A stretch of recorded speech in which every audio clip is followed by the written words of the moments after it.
From the galaxy's greatest hero to the galaxy's greatest failure. To say Luke Skywalker lived a troublesome life following the events of the original trilogy would be a massive understatement. But what exactly went wrong? How did he both rebuild and destroy the Jedi Order? Well, let's find out.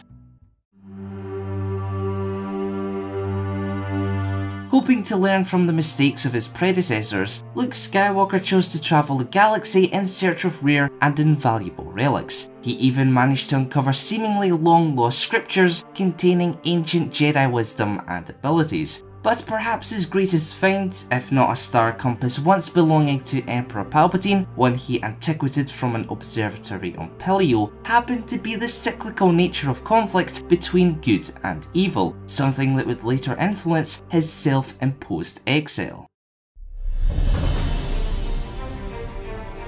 Deciding it was best to train his sister in the ways of the Force, Skywalker intended on making Leia his first ever student, but given her dedication to both politics and family life, the senator chose to pursue a very different path. Instead, during his lengthy journey, Luke gathered a group of disciples who would later become his first true students.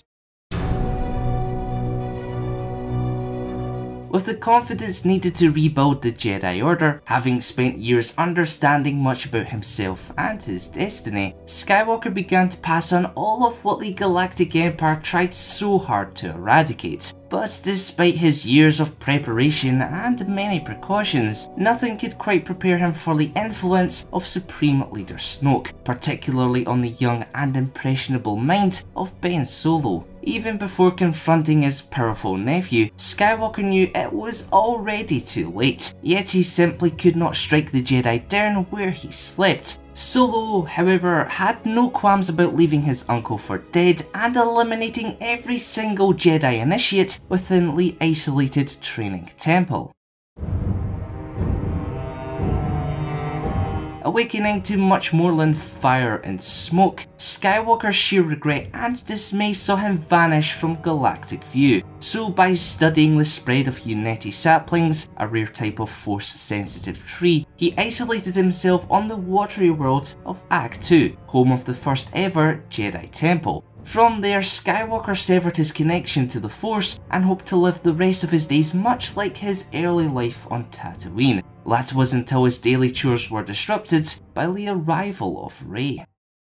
Despite his best attempts to abandon both the Jedi and Resistance, Luke Skywalker's ultimate destiny led him, or at least a projection of himself, to the salty plains of Crete, where he faced off once and for all with the formerly known Ben Solo. Whether or not he chose to later return as a Force ghost, well, we'll just have to wait until Star Wars Episode 9 to find out. So, with that in mind, would you like to see the character return in the third and final installment of the sequel trilogy? Let me know in the comments below. If you've learned something new from today's video, be sure to leave a like. To help out the channel that little bit extra, please do consider pledging to our Patreon page, and for all things inside Star Wars, press that subscribe button and notification bell. Thanks for watching.